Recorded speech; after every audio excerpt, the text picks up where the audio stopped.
I'd like to now invite Prime Minister Netanyahu to say a few words, and we'll take some questions afterwards. Thank you very much.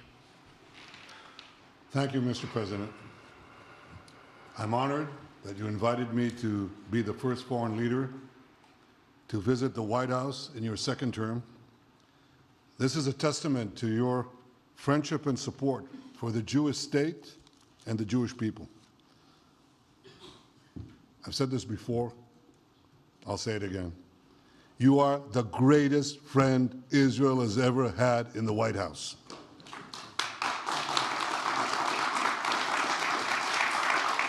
And that's why the people of Israel have such enormous respect for you. In your first term, you recognized Jerusalem as Israel's capital. You moved the American embassy there. You recognized Israel's sovereignty over the Golan Heights. You withdrew from the disastrous Iran nuclear deal. I remember we spoke about it. You said, this is the worst deal I've ever seen. I'm elected, I'm walking out of it. That's exactly what you did. And I think it speaks loudly for just common sense, just looking at things and seeing them as they are. And of course, you also brokered the groundbreaking Abraham Accords in which Israel made peace with 4 Arab states. We did this in 4 months. Nothing happened for a quarter of a century, but in 4 months, we were able, working together under your leadership, to have 4 historic peace accords. And now in the first days of your second term, you picked up right where you left off. Your leadership helped bring our hostages home, among them American citizens. You freed up munitions that have been withheld from Israel. They had been withheld from Israel in the midst of a 7-front war for our existence. And you just freed it. You ended unjust sanctions against law-abiding Israeli citizens. You boldly confronted the scourge of antisemitism. You stopped funding, as you just said, international organizations like UNRWA that support and fund terrorists. And today, you renewed the maximum pressure campaign against Iran. Ladies and gentlemen, all this in just 2 weeks. Can we imagine where we'll be in 4 years? I can. I know you can, Mr. President. For our part, we in Israel have been pretty busy too. Since the horrendous October 7th attack, we've been fighting our common enemies and changing the face of the Middle East. On that infamous day, Hamas monsters savagely murdered 1,200 innocent people, including more than 40 Americans. They beheaded men, they raped women, they burnt babies alive, and they took 251 people hostage to the dungeons of Gaza.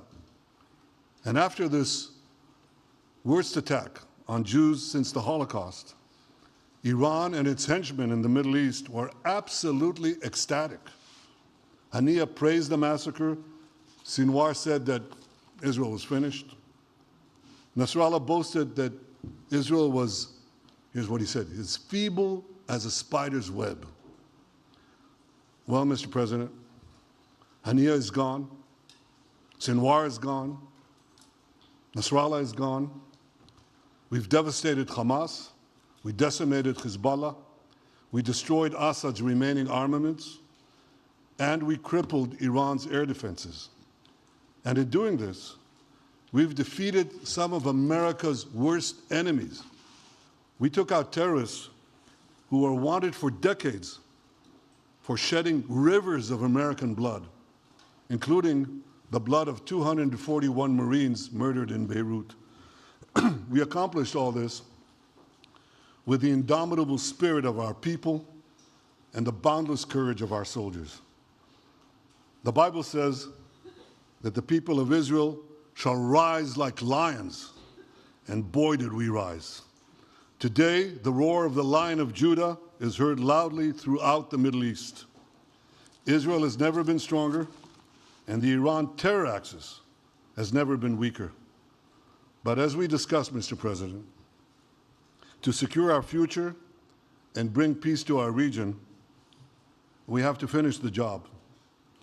In Gaza, Israel has 3 goals: destroy Hamas's military and governing capabilities, secure the release of all of our hostages, and ensure that Gaza never again poses a threat to Israel. I believe, Mr. President, that your willingness to puncture conventional thinking that has failed time and time and time again, your willingness to think outside the box with fresh ideas will help us achieve all these goals. And I've seen you do this many times. You cut to the chase. You see things others refuse to see. You say things others refuse to say. And after the jaws drop, people scratch their heads and they say, you know, he's right. And this is the kind of thinking that enabled us to bring the Abraham Accords.